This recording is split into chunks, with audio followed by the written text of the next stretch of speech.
Hi, I'm Phil Burns, Chair of the MHCH Congregational Land Committee. Our committee is so happy to share with you today who we are, what we're about, and what we've done and what we're going to do over the next year.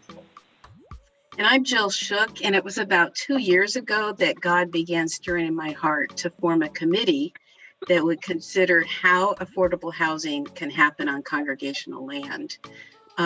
I even had dreams about it. I couldn't get it out of my mind and my heart. And I spoke to Phil Burns, and he was all in. And that's the encouragement that I needed. So I asked God for guidance about each person that we invited to be on this team. And I feel like God really directed and to a solid and powerful team, because it seems that God has been stirring in each of our hearts. And what we do together is advise religious congregations across Southern California that want to develop affordable housing on their land. We apply our technical expertise in different fields to help congregations create win-wins, plans for affordable housing that are viable, that are supported by the congregation, by the city, by their neighborhoods. And we help the congregations find development partners that will give them a fair agreement for use of their property and deliver top quality projects. So now you're going to have the opportunity to meet each member of our committee, starting with myself. So again, I'm Phil Burns, and I'm a professional urban planner by trade. And other than being chair of the committee, my role on the committee is to work with the congregations to consider and conceptually design the buildings that will actually be built on their land and how it will work with their campus. And then how they can gain approval for those projects with the city. It has been great to work with Phil Burns. He is the person, the member of our committee that moves our vision forward and makes it possible. And he always does it with gentle grace. Next, Andre White. Hi, I'm Andre. I'm a member of the committee that focuses on advising congregations on the complex aspects of developing their land and help them think through the scenarios to bring their vision to fruition. Yeah, we really appreciate Andre. It's just been so powerful to get to know him and his amazing background. Just the way he grew up in a family that was recipient of 40 acres and a mule, and seeing his relatives go to planning commissions to make sure they could keep that land. And then his amazing training at historical Black colleges and Harvard, he brings to us a wealth of knowledge that helps us really understand so much more than just housing, about a history and the inequities and how we can correct our system and bring justice. So thank you. Thank you, Andre. Next, we have Cynthia Kurtz. I'm Cynthia Kurtz, and I heard about this committee in a conversation with Jill Shook one Sunday after church. The idea of opening up church land for affordable housing made so much sense to me. I knew immediately I wanted to be part of this work. I try to bring my knowledge of government and development perspectives together to help make projects practical and buildable. I've been really impressed with how everyone in this committee works together to create ideas and is able to talk about everything from political strategy to nuanced planning details. So Cynthia is a former city manager of Pasadena, and I really feel that she embodies the best of this city. She deals with people with a great deal of respect, responsibility, ethical concern, and a willingness to dialogue with anyone. Cynthia brings both deep and broad expertise in how cities work and how to get things done. But even more importantly, Cynthia is never afraid to ask the tough, but always insightful questions. Next, we have the Reverend John O. Hi, my name is John O, and I am the project coordinator for Faith and Housing at LA Voice. My role is to work to build relationship with congregations and pursuing leads and facilitating the process of development with both clergy and lay leaders. My background is pastoral ministry and construction management that helps me understand congregational life. as well as the process of construction, especially during the pre-development stage. I was introduced to Jill Shook through her book, Making Housing Happen, and I told myself I have to meet this woman.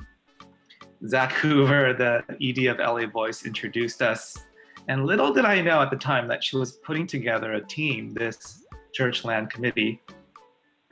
I was introduced to the team and we just hit it off. The passion and expertise of this team is truly inspiring, and I'm grateful to be a part of it. So as a pastor in the UMC, John really engenders trust from people, and he's a really likable guy. And he's also used that for our benefit, earning the trust of some foundations in order to get us $100,000, which is funding our work for the next year. John's often quiet in our meetings, but when he does speak, you realize he's been taking in all the information. He's been working it through in his mind, and he always comes up with the best answer. Next, we have Tricia Keene. Hi, I'm Tricia Keene, and I've been working in the land use planning and housing fields, first as a land use lawyer, and now as the executive officer for LA's Housing and Community Investment Department for nearly 20 years now. In that time, I've had the privilege of meeting many passionate and dedicated people working to bring housing to those who need it. But when I met Jill and this committee through some volunteer work I was doing in the community, I knew I'd found something special.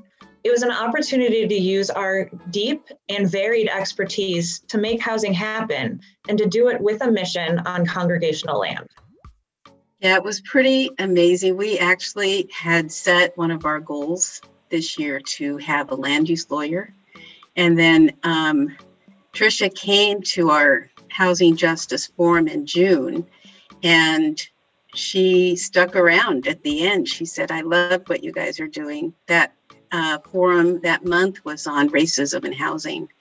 And she says, I'm all in. I want to jump in. I want to volunteer. And so I thought, what an answer to prayer. And so it's a joy having Tricia. She is just such a grateful soul.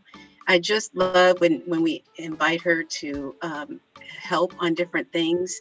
Even though she's crazy busy, she just says, yeah, I'd be happy to. I'd be glad to. What an honor. And it sets such a beautiful tone. So I so appreciate Tricia. I met Tricia during the candidates forum, as Jill said, when she was running for city council, and her knowledge and passion for housing justice really set her apart. And she doesn't know this, but I thought she could be a wonderful addition to this team. And we got a chance to talk afterwards, and I invited her to come to one of our meetings, and she said yes. And needless to say, I was thrilled when she stuck around and joined the team. Tricia brings her legal expertise, her wonderful sense of candor, her incredible energy, and also eloquence to this team. So we're very grateful for Tricia. All right, Hugh Martinez. My name is Hugh. I'm the partner at Western Pacific Housing, an affordable housing development firm that I co-founded about 3 years ago.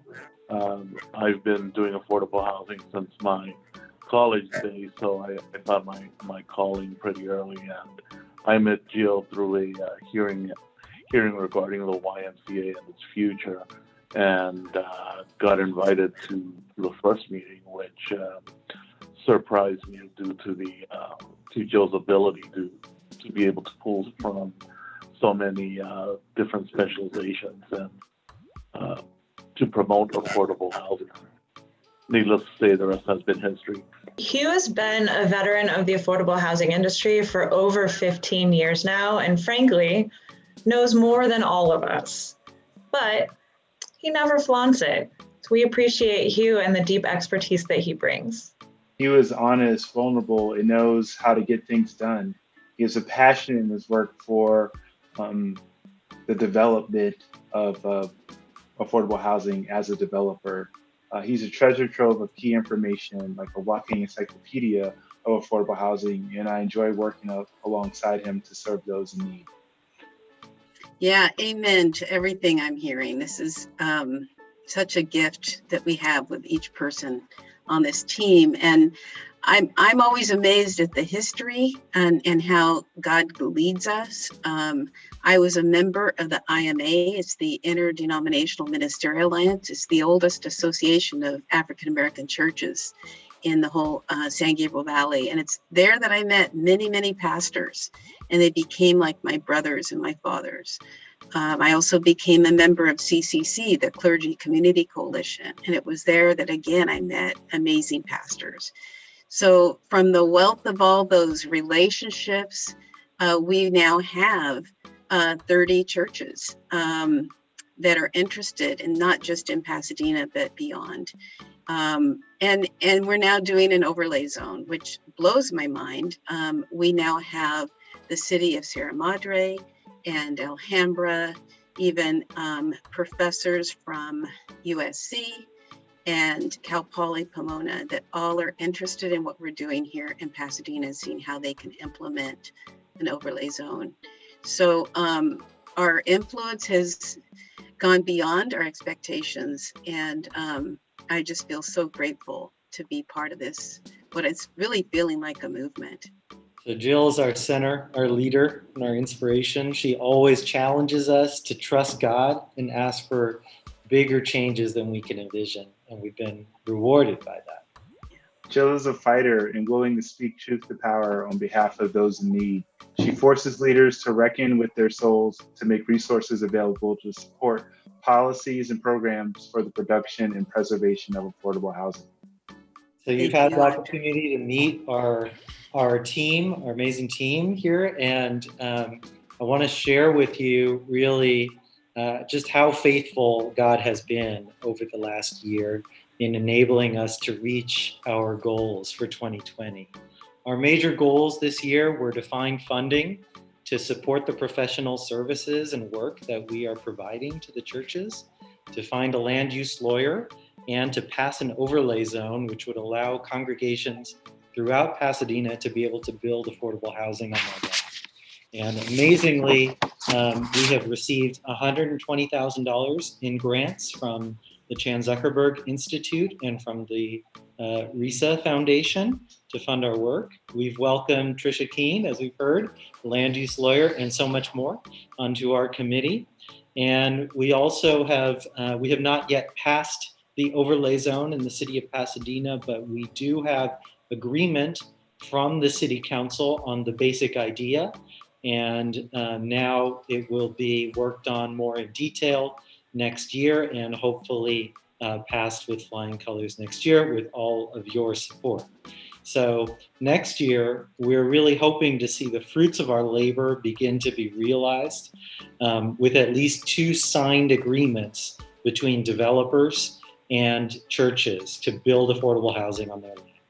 And at least 10 total churches that are going through the process working with us of actively considering what kind of affordable housing should be built on their land.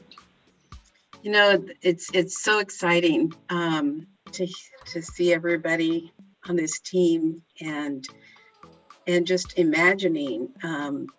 Not only are we looking at Sierra Madre now interested in other adjacent cities, but this is really kind of becoming a national movement. And so I've talked to a number of people that would like to see some kind of a national convening of what it takes to build on congregational land.